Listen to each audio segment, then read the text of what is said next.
Olha eu aqui gravando esse vídeo para falar mais uma vez de saúde mental. Já gravamos alguns vídeos e agora queremos gravar esse aqui falando de um outro problema, né, muito comum nas nossas vidas. Bem, mas já que estamos falando de saúde, eu vou tomar água, né? Quem não toma água se anula. O que eu vou falar hoje é o transtorno depressivo, né? Algo que está aí no dia a dia. Pessoas depressivas, talvez você seja uma pessoa depressiva, talvez você conheça alguém do seu círculo familiar ou do seu círculo de amizade. E esse é um sério problema que nós precisamos estar atento, né? Então, o que caracteriza os transtornos depressivos? Né? Os transtornos depressivos são basicamente caracterizados pelo humor deprimido, onde a perca de interesse ou prazer são acompanhados por sensações de tristeza ou de desesperança, sensação de inutilidade. Isso sem contar no suicídio, que é uma preocupação constante quando se trata de paciente deprimido, uma vez que cerca de 2/3 deles pensam em se matar, em tirar sua própria vida, e de 10 a 15% efetivamente comete o suicídio. Então veja o quanto é ainda importante falar de um assunto como esse. E por que ainda é importante? Porque no século XX a depressão chegou a ser considerada o mal do século XX, né? Por isso, por causa da ampla difusão e por seus impactos na vida de uma pessoa. Só que é o seguinte, nós já estamos no século XXI, estamos caminhando aí no século XXI, né? E ainda a depressão continua sendo chamada assim. É esse mal que está aí constantemente na vida das pessoas. Isso mostra que o cenário não mudou muito de algumas décadas para cá, né? A depressão ainda continua sendo um mal desse século também, do século XXI. Em 1996, a banda Legião Urbana compôs uma canção cujo título era Esperando por Mim.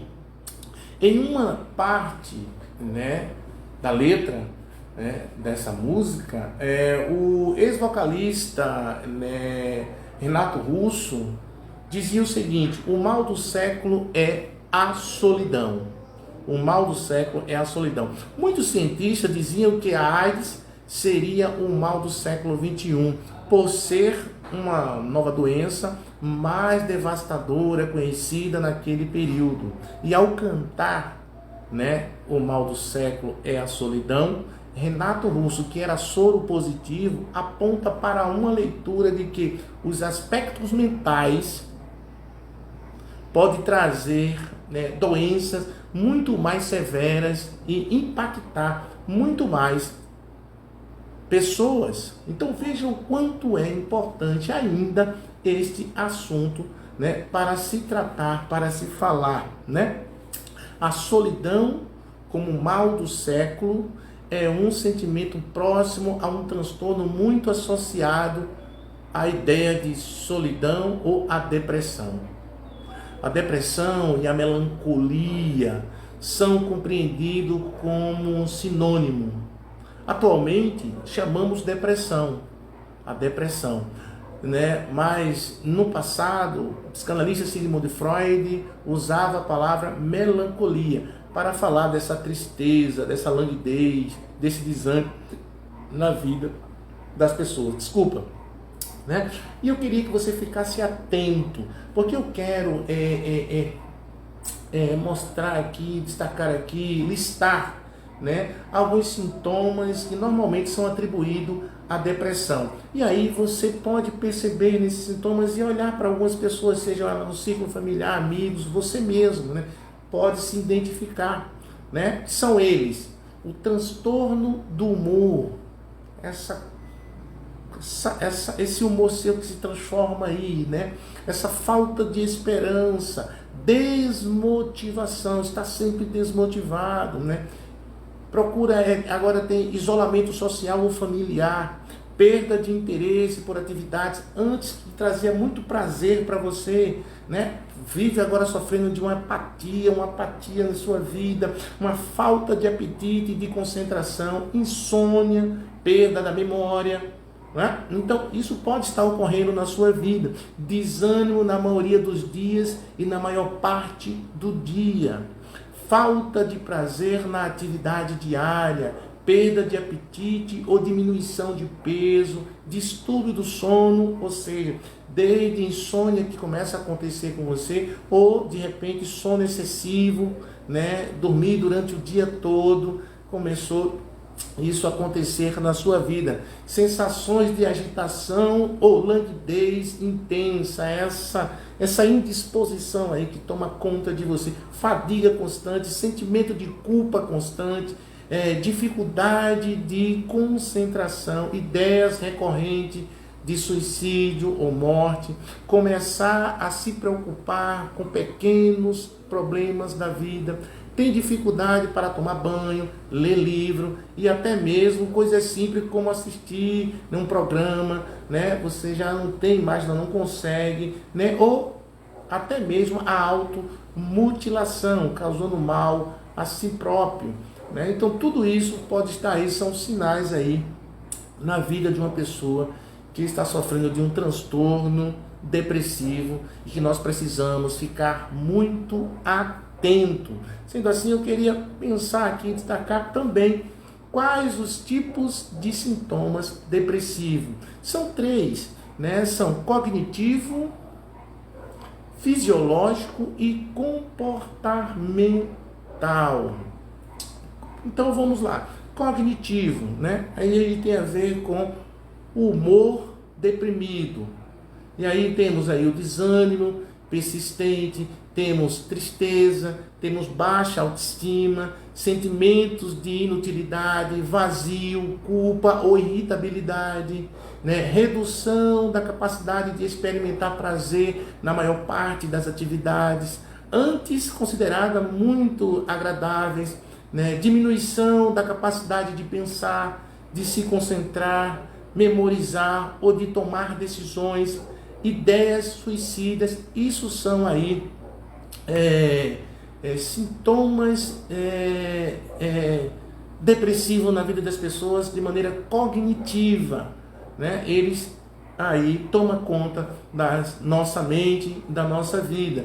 Temos também o fisiológico, como fadiga ou sensação de perda de energia, alterações do sono, mais frequentemente insônia, podendo ocorrer também sonolência excessivo ou sono interrompido. De repente você pode acordar aí, né? Tá dormindo, tá tudo bem, de repente você acorda e não consegue dormir mais, né? Alterações do apetite, né? Comer,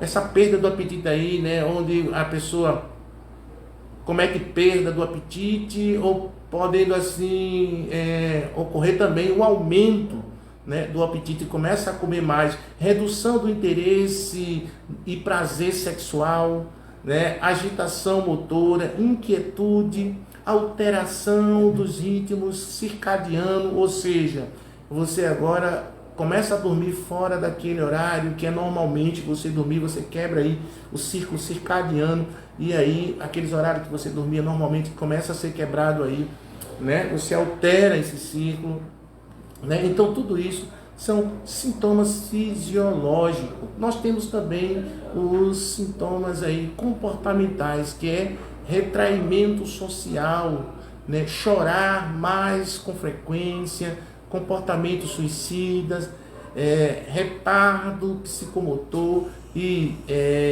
lentificação generalizada ou agitação psicomotora, tentativa de suicídio, né? Comportamento autodestrutivo, como já falamos aqui, a automutilação. Tudo isso são os sintomas, né, de uma pessoa que sofre de transtorno depressivo, que são cognitivo, fisiológico e comportamentais. Eu queria concluir dizendo que em caso de depressão maior, né? Ou comportamentos delirantes, como excesso de culpa ou punição, punição merecida, delírio de ruína, ou seja, o indivíduo começa agora incluindo aí a sensação de estar apodrecendo, desintegrando ou se esmagando. Eu falo dessa depressão maior porque existe uma depressão que nós chamamos de distimia. É uma depressão mais longa, mas ela não é incapacitante. Ela pode te limitar, né? Você faz as coisas de maneira disfuncional, mas você faz. Não tem ânimo para fazer muitas coisas, mas você sabe que tem que fazer, você faz. Ela não é incapacitante. Se não cuidada, pode chegar a uma depressão maior, mais grave, mais severa. Mas a depressão maior, mais grave, ela pode aí levar a você a esses delírios, né? Delírio de punição por merecimento, delírio de ruína, aonde o sujeito pode se imaginar que ele está apodrecendo, está desintegrando, está se esmagando, né? Então isso ocorre na vida, né, de um sujeito que tem essa depressão maior. Bem, precisamos nos cuidar, precisamos estar atento a esses sinais, né, que ocorrem na nossa família, nos nossos amigos, nas nossas vidas mesmo, e precisamos nos cuidar. O corpo dá sempre sinais, né? Então a mente está aí mostrando, o corpo está mostrando sinais, você sabe as sensações que estão em você, você sabe quando você já não começa a se comportar mais como se comportava antes, as pessoas também ao seu redor, próximo a você, você começa a perceber isso. Então procure indicar essas pessoas a um profissional, ou você procure um profissional, se cuide da sua mente. Depressão não é brincadeira. Grande abraço.